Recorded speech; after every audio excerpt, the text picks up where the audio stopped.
அவர்களுக்கு பஞ்சத்திலும் உணவளிக்கின்றார். தந்தை மகன் தூயாவியின் பெயராலே ஆமென். நம் ஆண்டவராகிய இயேசு கிறிஸ்துவின் அருளும் கடவுளின் அன்பும் தூயாவின் நட்புறவும் உங்கள் அனைவரோடும் இருப்பதாக. உம் ஆன்மாவோடும் இருப்பதாக. பிரியமானவர்களே, தாயாம் திருச்சபை தேவதாயின் மாசற்ற இருதயம் என்கின்ற பெருவிழாவை கொண்டாடுகின்றது. இயேசுடைய அன்பு தாயான மரியாவுடைய இதயம் எவ்வாறாக பரிசுத்தமாக தூய்மையாக இருந்தது. அவருடைய ஜெபங்களை எல்லாம் கடவுள் கேட்டு அந்த தூய்மை மிகு இதயத்தை நித்தமாக அனைத்தையும் அவருக்கு தந்தாரோ, அத்தகைய ஒரு இதயத்தை பெற்ற மனிதர்களாக நாமும் வாழ தெய்வீக திருப்பலியிலே மன்றாடி ஜெபிப்போம். இந்த கல்வாரி பலியை தகுதியான முறையில் ஒப்புக் கொடுக்க தடையா இருக்கக்கூடிய நம்முடைய பாவங்களை எல்லாம் ஏற்று இறைவனிடம் மனமருந்தி மன்னிப்பை வேண்டுவோம். எல்லாம் உள்ள இறைவனிடமும் சகோதர சகோதரிகளை உங்களிடமும் நான் பாவியை ஏற்றுக்கொள்கிறேன். ஏனெனில் என் சிந்தனையாலும் சொல்லாலும் செயலாலும் கடமையை தவறியதாலும் பாவங்கள் பல செய்தேன். என் பாவமே என் பாவமே என் பெரும்பாவமே. ஆகியால் எப்பொழுதும் கன்னியான புனித மரியாதையும் வானத்துதர் புனிதர் அனைவரையும் சகோதர சகோதரிகளை உங்களையும் நம் இறைவனாகிய ஆண்டவரிடம் எனக்காக வேண்டிக் கொள்ள மன்றாடுகிறேன். எல்லாம் இறைவன் நம் மீது இரக்கம் வைத்து நம் பாவங்களை எல்லாம் மன்னித்து நமக்கு முடிவில்லா வாழ்வை அருள்வாராக. உள்ளம் நொறுங்கி வருந்துவரை குணமாக அனுப்பி பெற்ற ஆண்டவரை இரக்கமாயிரம். பாவிகளை தேடி மீட்க வந்த கிறிஸ்துவே இரக்கமாயிரம். தந்தையிடம் எங்களுக்காக பரிந்து பேசுகின்ற ஆண்டவரே இரக்கமாயிரம். மன்றாடுவோமாக. ஆண்டவரே, உமது இரக்கத்தை எங்கள் மீது நிறைவாய் பொழிந்தருளும். தூய மாசில்லா அன்னையினுடைய இதய பெருவிழாவை சிறப்பிக்கும் இந்நாளிலே இறைப்பற்றுடன் இவ்விழாவை கொண்டாடி நாங்கள் மகிழ்வது போல உமது அருளால் அவர்களது முடிவில்லா தோழமையில் பயனடைவோமாக. உமோடு தூயாவின் ஒன்றிற்குள் இறைவனாய் என்றென்றும் வாழ்ந்து ஆட்சி செய்கின்ற எங்கள் ஆண்டவர் உம் திருமகனுமாகிய இயேசு கிறிஸ்து வழியாக உம்மை மன்றாடுகின்றோம். ஆமென். அரசர் யோவாசு செக்கரியாவை கொல்ல செய்தார். குறிப்பேடு 2ஆம் நூலிலிருந்து வாசகம். அதிகாரம் 24, இறைவசனங்கள் 17 முதல் 25 முடிய. யோயோதா இறந்த பின் அரசர் தம்மை பணிந்து நின்ற தலைவர்களின் சொற்களுக்கு இணங்கினார்.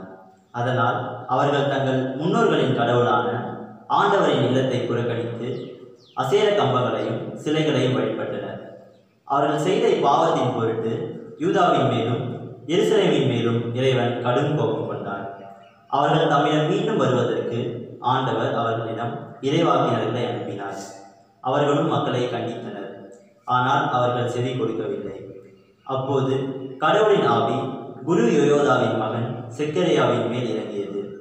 அவர் மக்கள் முன் நின்று அவர்களை நோக்கி, இதோ கடவுள் கூறுகிறார், ஆண்டவரின் கட்டளைகளை மீறுவதே. அதனால் நீங்கள் வாழ்வில் முன்னேற மாட்டீர்களே. ஆண்டவரை நீங்கள் புறக்கணித்ததால் அவரும் உங்களை புறக்கணித்துள்ளார் என்று கூறினார். அவர்கள் அவருக்கு எதிராக சதி செய்து அரசரின் ஆணைக்கு ஏற்ப ஆண்டவரின் இல்லத்து மண்டபத்தில் அவரை கல்லால் எறிந்து கொன்றனர். அவர் தந்தை யோயோதா காட்டிய பேரன்பை மறந்து அரசர் யோவாசு செக்கரியாவை கொல்ல செய்தார். அவர் இறக்கும் போதும் ஆண்டவர் இதை கண்டு பழி வாங்குவாராக என்றார். அடுத்த ஆண்டு சிரியா படையினர் அவருக்கு எதிராக வந்து யூதாவிலும் எருசலேமிலும் புகுந்து மக்களின் எல்லா தலைவர்களையும் கொன்று அழித்தனர். கொள்ளை பொருட்கள் அனைத்தையும் தமஸ்கு மன்னனிடம் அனுப்பி வைத்தனர். சிரியர் மிக சிறு படையுடன் தான் வந்தனர். இருப்பினும் தங்கள் முன்னோரின் கடவுளான ஆண்டவரை இஸ்ரேலர் புறக்கணித்ததால் ஆண்டவர் அவர்களது பெரும் படையை சிரியரின் கையில் ஒப்புவித்தார். அவர்கள் யோவாசை தண்டித்தனர். கடும் காயமுற்ற நிலையில் யோவாசை சிரியர் விட்டு சென்றனர். அவருடைய அலுவலர்களோ அவருக்கு எதிராக சதி செய்து குரு யோயோதாவின் மகனின் இரத்த பழியின் பொருட்டு அவரது படுக்கையிலேயே அவரை கொன்றனர். தாவீதின் நகரத்தில் அவர் சடலத்தை அடக்கம் செய்தனர். ஆனால் அரசர்களின் கல்லறையில் அவரை அடக்கம் செய்யவில்லை. இது ஆண்டவர் வழங்கும் அருள்வாக்கு. இறைவனுக்கு நன்றி. முத்துரை பாடல் திருப்பாடல் 89. நாம் சொல்ல வேண்டிய பதில், எனது பேரன்பு என்றும் நிலைக்க செய்வேன். எனது பேரன்பு என்று நினைக்க செய்வேன். எனது பேரன்பு என்றும் நிலைக்க செய்வேன். பாடுவோம். எனது பேரன்பு என்றும் நிலைக்க செய்வேன். இறை வசனங்கள் 3 மற்றும் 4. நான் தேர்ந்து கொண்டவனோடு உடன்படிக்கை செய்து கொண்டேன். என் ஊழியன் தாவீதுக்கு ஆணையிட்டு நான் கூறியது, உன் வழிமரபை என்றென்றும் நிலைக்க செய்வேன், உன் அரியணையை தலைமுறை தலைமுறையாக நிலைத்திருக்க செய்வேன். ஜெபப்பாடல். எனது பேரன்பு என்றும் நிலைக்க செய்வேன். எனது பேரன்பு என்றும் நிலைக்க செய்வேன். இறைவசனங்கள் 28 மற்றும் 29. அவன் மீது கொண்ட பேரன்பு என்றும் நிலைக்குமாறு செய்வேன். அவனோடு நான் செய்து கொண்ட உடன்படிக்கையும் எப்பொழுதும் நிலைத்திருக்கும். அவனது வழிமரபை என்றென்றும் நிலைநிறுத்துவேன். அவனது அரியணையை வான்வெளியில் உள்ளவரை நிலைக்க செய்வேன். ஜெபப்பாடல். எனது பேரன்பு என்றும் நிலைக்க செய்வேன். எனது பேரன்பு என்றும் நிலைக்க செய்வேன். இறைவசனங்கள் 30 மற்றும் 32 வரை. அவன் புதல்வர் என் திருச்சட்டத்தை கைவிட்டாலும், என் நீதி நெறிகளின்படி நடக்காவிட்டாலும், என் விதிகளை மீறினாலும், என் கட்டளைகளை கடைபிடிக்காவிட்டாலும் அவர்களது குற்றத்திற்காக அவர்களை பிறப்பினால் தண்டிப்பேன். அவர்களின் தீச்செயலுக்காக அவர்களை கசையால் அடிப்பேன். ஜெபப்பாடல். எனது பேரன்பு என்றும் நிலைக்க செய்வேன். எனது பேரன்பு என்றும் நிலைக்க செய்வேன். இறைவசனம் 33. ஆயினும் என் பேரன்பை தாவீதை விட்டு விலக்க மாட்டேன். என் வாக்கு பிறழாமை நின்று வழுவ மாட்டேன். ஜெபப்பாடல். எனது பேரன்பு என்றும் நிலைக்க செய்வேன். எனது பேரன்பு என்றும் நிலைக்க செய்வேன். அல்லேலூயா, அல்லேலூயா, அல்லேலூயா, அல்லேலூயா, அல்லேலூயா, அல்லேலூயா, அல்லேலூயா, அல்லேலூயா. ஆண்டவர் உங்களோடு இருப்பாராக, மாணவரோடு இருப்பாராக. தூய மத்திய எழுதிய நற்செய்தியிலிருந்து வாசகம். ஆண்டவரே. அதிகாரம் 6 இறை சொற்றொடர்கள் 24 முதல் 34 வரை. அக்காலத்தில் இயேசு தம் சீடருக்கு கூறியது, எவரும் இரு தலைவர்களுக்கு பணிவிடை செய்ய முடியாது. ஏனெனில் ஒருவரை வெறுத்து மற்றவரிடம் அவர் அன்பு கொள்வார், அல்லது ஒருவரை சார்ந்து கொண்டு மற்றவரை புறக்கணிப்பார். நீங்கள் கடவுளுக்கும் செல்வத்திற்கும் பணிவிடை செய்ய முடியாது. ஆகவே நான் உங்களுக்கு சொல்லுகிறேன், உயிர் வாழ எதை உண்பது, எதை குடிப்பது என்றோ, உடலுக்கு எதை உடுத்துவது என்றோ நீங்கள் கவலை கொள்ளாதீர்கள். உணவை விட உயிரும் உடையை விட உடலும் உயர்ந்தவை அல்லவா? வானத்து பறவைகளை நோக்குங்கள், அவை விதைப்பதும் இல்லை, அறுப்பதும் இல்லை, களஞ்சியத்தில் சேர்த்து வைப்பதும் இல்லை. உங்கள் விண்ணக தந்தை அவற்றிற்கும் உணவு அளிக்கிறார்.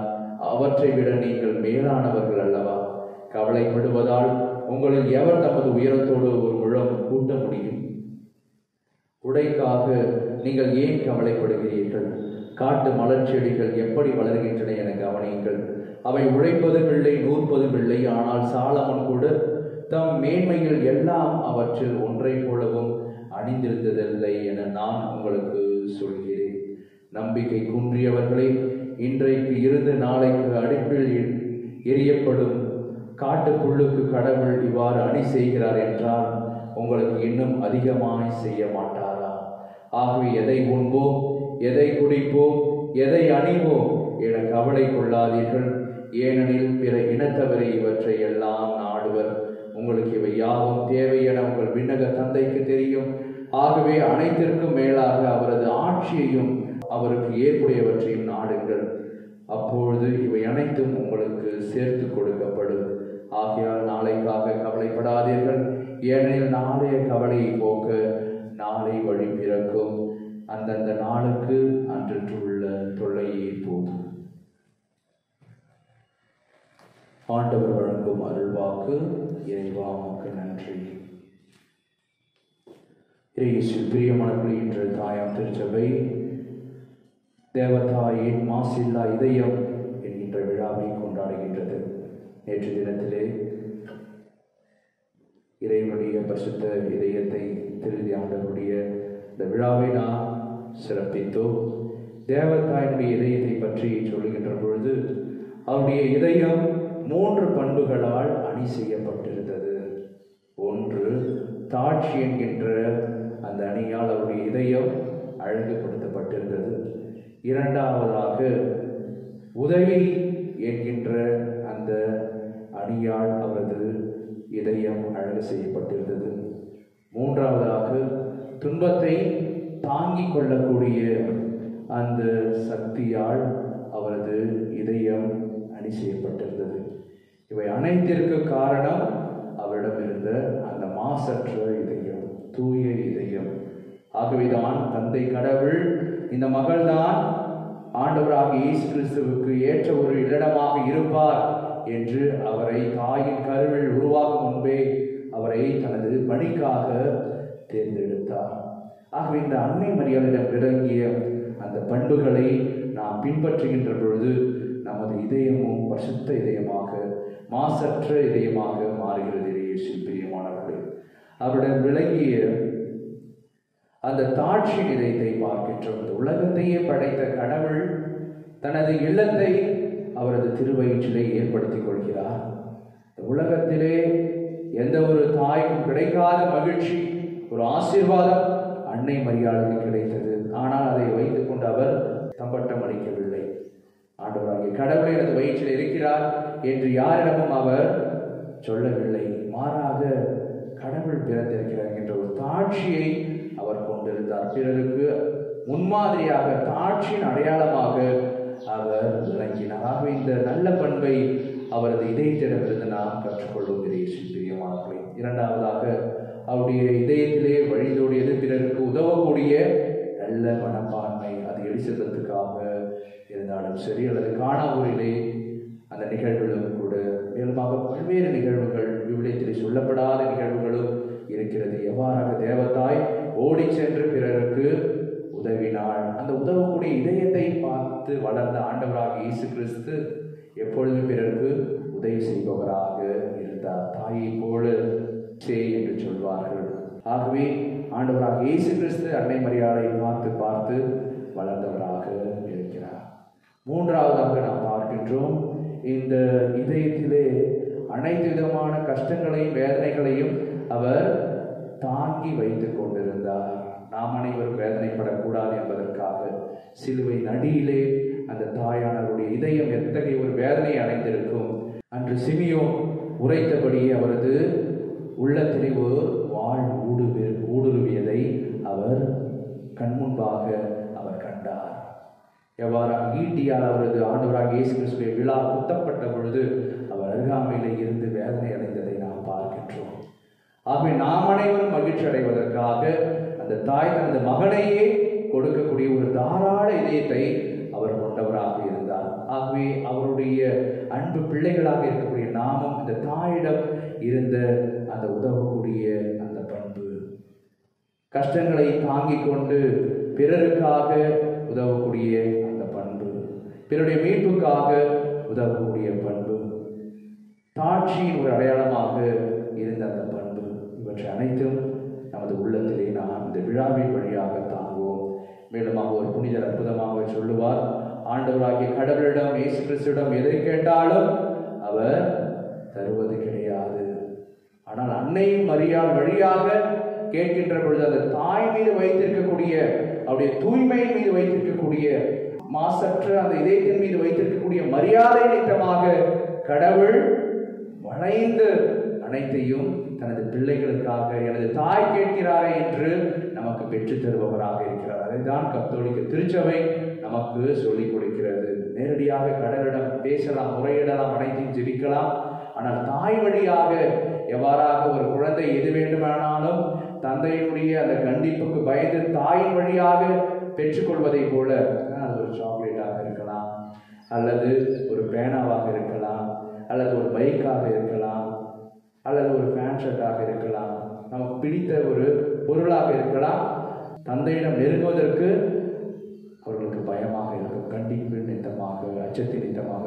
ஆனால் அம்மாவிடம் சொன்னால் அவர் எவ்வாறாக சொல்லுவார் அவ்வாறாக சொல்லி எப்படியாவது அந்த தந்தையிடமிருந்து தனது குழந்தைக்கு பெற்று கொடுத்து விடுவார். அத்தகைய ஒரு தாய் தான் நமது மாசற்ற இதயத்தை கொண்டிருக்கக்கூடிய அன்னை மரியாள்.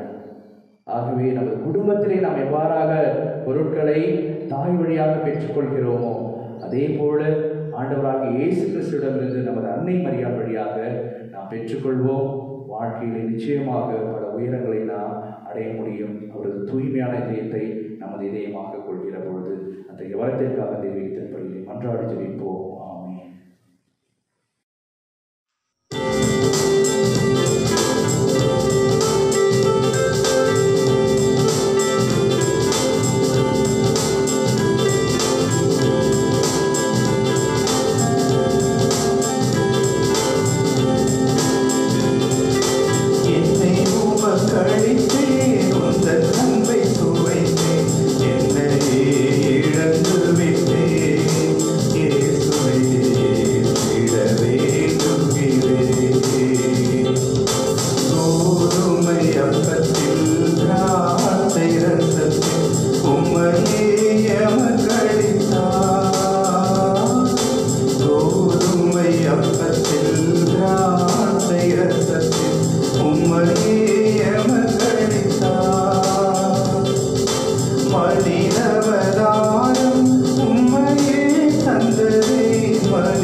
அன்புமிக்க சகோதர சகோதரிகளை, என்னுடையதும் உங்களுடையதுமான இப்படியெல்லாம் உள்ள தந்தையாக இறைவனை கேட்டதான்படி ஜெபியுங்கள். ஆண்டவர் தமது பெயரை புகழ்ச்சிக்காகவும் ஆட்சிக்காகவும் நமது நன்மைக்காகவும் புனித திரு அவையின் அனைத்து நலனுக்காகவும் அது கையிலிருந்து பலியை ஏற்றுக்கொள்வாராக. ஆண்டவரே, கடவுளுடைய புனித தாயின் மாசற்ற பெருவிழாவில் மகிழ்வு புகழ்ச்சி இவற்றின் பலிப்பொருளை ஏற்றருளுமை வேண்டுகின்றோம். அதனால் நாங்கள் நம்முடைய மன்னிப்பை பெற்று நன்றி செயலில் இடைவிடாது நிலைத்திருக்க அருள்வீராக. எங்கள் ஆண்டவராக இயேசு கிறிஸ்து வழியாக மன்றாடுகின்றோம்.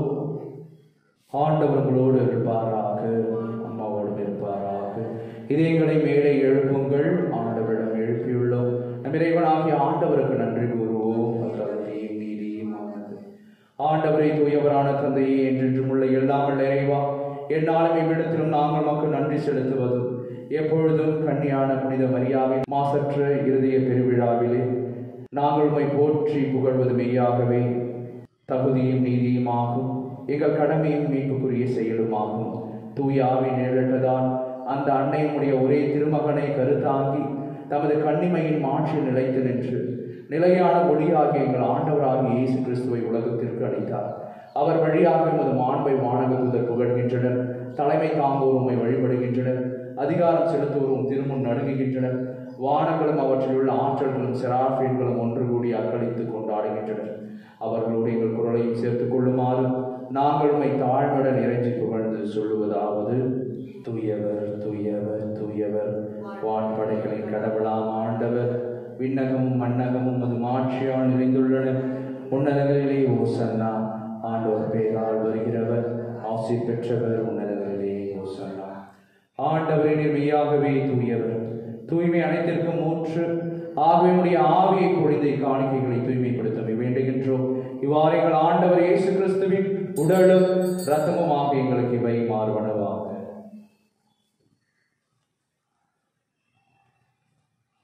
அவர் பாடுபட உளம் கணிந்து தம்மை கையளித்த போது அப்பத்தை எடுத்து நன்றி செலுத்தி அதை விட்டு தம் சீடர்களுக்கு அளித்து அருணாதர் இயேசு கூறியதாவது, அனைவரும் இதிலிருந்து பெற்று உண்ணுங்கள், ஏனெனில் இது உங்களுக்காக கையளிக்கப்படும் என் உடல்.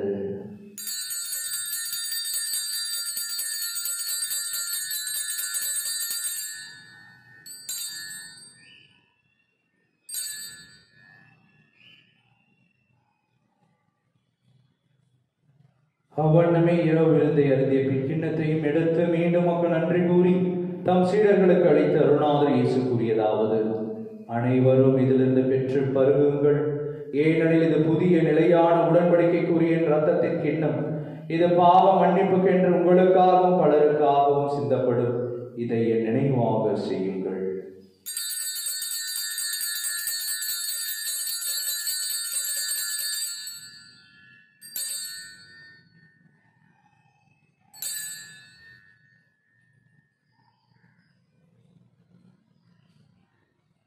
நம்பிக்கையின் மறைபொருள்.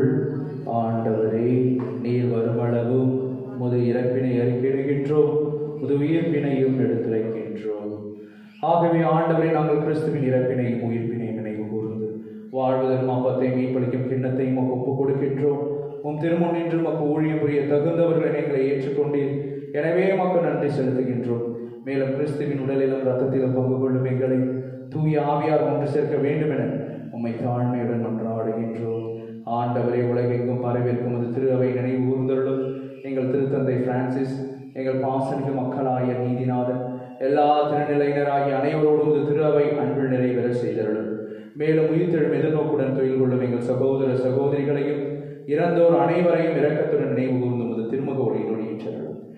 எங்கள் அனைவர் மீதும் இரக்கமாயும் கடவுளின் கன்னித்தாயான புனித மரியா, அவருடைய கணவரான புனித யோசேப்பு, புனித திருத்துதர்கள், இவ்வுலகில் நமக்கு உகந்தோராய் இருந்தோராகிய புனிதர் அனைவருடன் நாங்கள் நிலைவாழ்வில் பங்கு கொள்ளும் தகுதி பெற்று உம் திருமகன் இயேசு கிறிஸ்து வழியாக புகழ்ந்தேற்று மரமருள்ள உம்மை மன்றாடுகின்றோம்.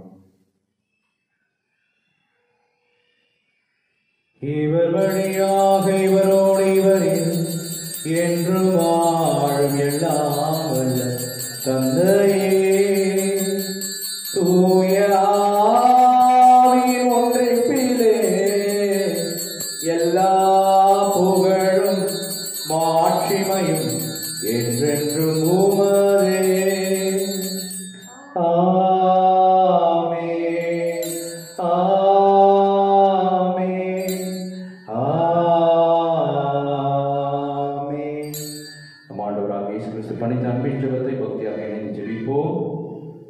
பெண்ணுலகில் இருக்கின்ற எங்கள் தந்தையே, உமது பெயர் தூயதென போற்ற பெருக, ஆட்சி வருக, உமது திருவுளம் மென்னுலகில் நிறைவேறுவது போல மண்ணுலகிலும் நிறைவேறுக. எங்கள் அன்றாட உணவை இன்று எங்களுக்கு தாரும். எங்களுக்கு எதிராக குற்றம் செய்தோரை நாங்கள் மன்னிப்பது போல எங்கள் குற்றங்களை மன்னியும். எங்களை சோதனைகளுக்கு உட்படுத்தாதேயும், தீமையிலிருந்து எங்களை விடுவித்தருளும். ஆண்டவரை, தீமை அனைத்திலிருந்தும் எங்களை விடுவித்து எங்கள் வாழ்நாளில் அமைதியை கனிவுடன் அருளமை மன்றாடுகின்றோம். முது இரக்கத்தின் உதவியால் நாங்கள் பாவத்திலிருந்து எப்பொழுதும் விடுதலை பெற்று யாதொரு கலங்கமும் இன்றி நலமாய் இருப்போமாக. நாங்கள் எதிர்நோக்கி இருக்கும் பேரின்பத்திற்காகவும் எமைப்பராக இயேசு கிறிஸ்துவின் வருகைக்காகவும் காத்திருக்கின்றோம். ஏனெனில் ஆட்சியும் வல்லமையும் ஆட்சியும் என்றென்றும் அதே. ஆண்டவரே இயேசு கிறிஸ்துவே, அமைதியை உங்களுக்கு விட்டுச் செல்கிறேன், என் அமைதியை உங்களுக்கு அளிக்கிறேன் என்று உம் திருத்துதர்களுக்கு மொழிந்தீர். எங்கள் பாவங்களை பாராமல் முது திரு அவை நம்பிக்கையை கண்ணோக்கி முது திருவுளத்திற்கு ஏற்பதற்கு அமைதியும் ஒற்றுமையும் அளித்தருள்வீராக. என்றென்றும் வாழ்ந்து ஆட்சி செய்கின்றவர் நீரே. அவருடைய பரிசுத்தமான உன்னதமான அமைதி போலோடும் ஒரு குடும்பத்தோடும் என்றும் நிலைத்திருப்பதாக, ஆன்மாவோடும் இருப்பதாக. தெய்வீக திருப்பலின் வழியாக இறைவன் நமக்கு அருளக்கூடிய அமைதியை, தாட்சியை, அன்பை, உதவக்கூடிய நல்ல இதயத்தை, மகிழ்வை, சமாதானத்தை நாம் ஒருவர் பிறரோடு பகிர்ந்து மகிழ்வும் சமாதானம். உலகின் பாவங்களை போக்கும் இறைவனின் செம்மறியே எங்கள் மீது இரக்கமாயிரும். உலகின் பாவங்களை போக்கும் இறைவனின் செம்மறியே எங்கள் மீது இரக்கமாயிரும். உலகின் பாவங்களை போக்கும் இறைவனின் செம்மறியே எங்களுக்கு அமைதியை அருளும்.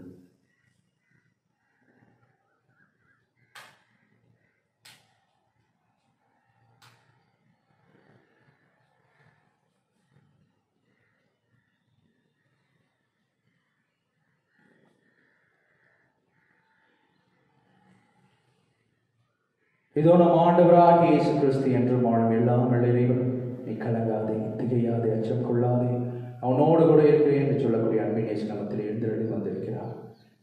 இந்த செம்மறியின் திருவிருந்துக்கு அழைக்கப்பெற்ற நம் ஒவ்வொருவரும் பேர் பெற்றோர். ஆண்டவரை தேவலத்தில் எழுந்தருள தகுதியற்றவர். ஆனால் ஒரு வார்த்தை மட்டும் சொல்லி ஆன்மாவுடனே கிறிஸ்துவின் திருவிழம் திரு அர்த்தம் நம் ஒவ்வொருவரையும் காத்து முடிவெல்லாம் வாழ்வளிப்பதாக.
என்றென்றும் உள்ள தந்தையின் மகனை தாங்கிய கன்னி மரியாவின் திருவயிறு பேறு பெற்றது.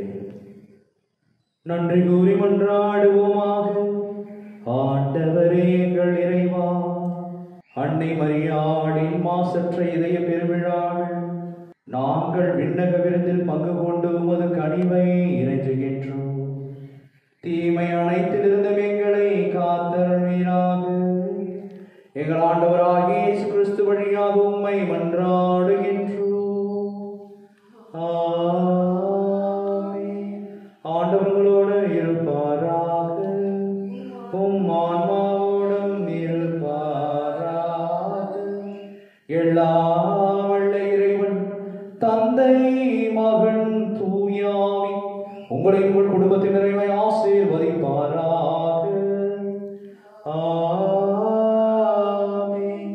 இயேசுவின் அன்பில் நிலைத்து வாழ சென்று வாருங்கள். வாழ்க்கை பணி தொடரட்டும். இறைவனுக்கு நன்றி.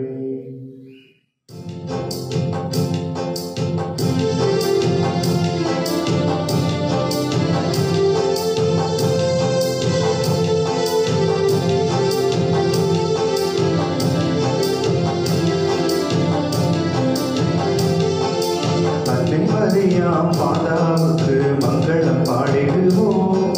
நாம் இந்த வேளையில் ஒன்றாய் கூடி வாழ்த்தி போற்றிடுவோம். அன்னை மரியாம் மாதாவுக்கு மங்களம் பாடிடுவோம். அருள் நிறைந்த அன்னையே, அகில லோக நாயகி. அருள் நிறைந்த அன்னையே, அகில லோக நாயகி. ஆண்டவரின் அன்பு தாயும் நீ, எங்கள் அன்னையே, ஆண்டவரின் அன்பு தாயும் நீ.